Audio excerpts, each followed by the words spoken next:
If you want to control the paint this offseason, you have to move fast. By June 2026, a severe league-wide shortage of quality big men has turned the trade landscape into a definitive seller's market. Front offices are staring down a brutal choice: empty the vault for a massive roster overhaul, or find a cost-effective, surgical fit that keeps their draft capital intact. This chart maps the upcoming market landscape by plotting the acquisition cost of a player against their actual on-court impact. Stopgap veterans clump down here in the low-cost, lower-impact corner, while high-impact stars command massive premiums up in the top right. That top right corner is also filled with noise.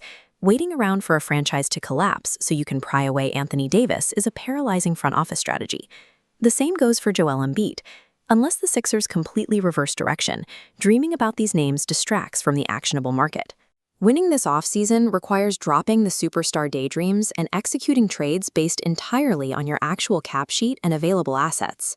The most realistic options belong to a specific bucket: centers on movable, mid-tier contracts whose parent teams are either overloaded with depth or actively liquidating. Take Daniel Gafford. If your offense needs a dedicated pick-and-roll big capable of finishing high at the rim, he fits the profile perfectly. Dallas is open to moving veterans, making his $17.2 million salary an easy match for budget-conscious front offices. Then there's Nic Claxton. Because reliable size is so scarce right now, his defensive versatility holds serious market value. Brooklyn already has a surplus of young bigs ready to absorb those rotation minutes, making Claxton a highly realistic target to extract. If you need a practical, unflashy option, Jakob Poeltl sits right in that reliable veteran bucket.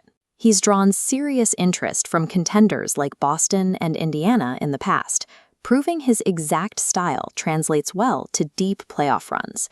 Plugging in one of these guys secures your interior presence and saves your draft picks for wing upgrades, but they lack the offensive versatility to drag a fringe playoff roster into true title contention. To get a higher-end starter without sacrificing multiple first-round picks, you have to exploit another franchise's structural breakdown or financial squeeze. Look at the situation brewing with the Bucks. If Milwaukee moves Giannis and hits the reset button, Myles Turner immediately hits the trade block. He was signed specifically to play next to Giannis. Without him, Turner's elite outside shooting makes his pricey long-term deal highly attractive to teams starved for floor spacing.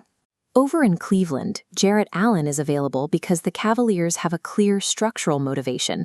They need to clear out the paint to let Evan Mobley play center full-time. Other players become available purely as CBA casualties. The new restrictive payroll aprons are forcing general managers to dump quality rotation pieces just to balance the books. Oklahoma City's severe financial crunch puts Isaiah Hartenstein on the block, despite his high level of performance. And Walker Kessler's status is worth monitoring because of a looming contract gap and the friction of restricted free agency with Utah. Targeting this group lets you capitalize on market inefficiencies to grab high-end talent. The catch is that you immediately inherit the very same expensive contracts that forced the trade in the first place. Finally, we reach the highest stakes tier. These are the all-NBA caliber bigs that will demand multiple draft picks and high-level young talent to acquire. Domantas Sabonis is the premier prize of the offseason. If the Kings decide to start over, he becomes very gettable. Landing Sabonis establishes a completely new offensive hub for the entire acquiring franchise. Rudy Gobert sits in this same tier, serving as a primary target for franchises needing to establish an instant defensive identity. Minnesota's motivation to move him comes down to retooling. They need to rework their roster to keep pace with the elite tier of the Spurs and Thunder. Bringing in a player like Gobert immediately guarantees elite rim protection and completely rewires how opponents attack the paint.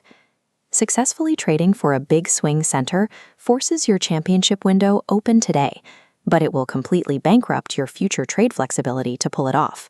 There is no universal best trade on the table.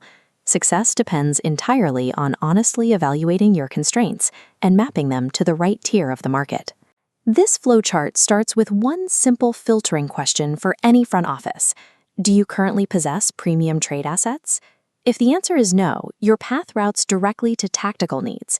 You look to solve specific problems like rim running or reliable screening with targets like Gafford and Poeltl. If you do have the assets, the filter shifts. Are you truly one piece away from title contention? If so, the board opens up to Sabonis or Turner. If you are in win now mode, have the draft capital, and feel the urgency, you monitor Sabonis and Gobert to force that window wide open. If you're an asset speculator with extra wing depth, you target Allen and Turner, capitalizing on other teams hitting their internal reset buttons. And if you are cap-strapped, stick strictly to the realistic bucket. Target Claxton, Poeltl, or Gafford to avoid triggering devastating apron penalties. Surgically securing the exact tactical fit your cap sheet allows defines the successful frontcourt upgrade.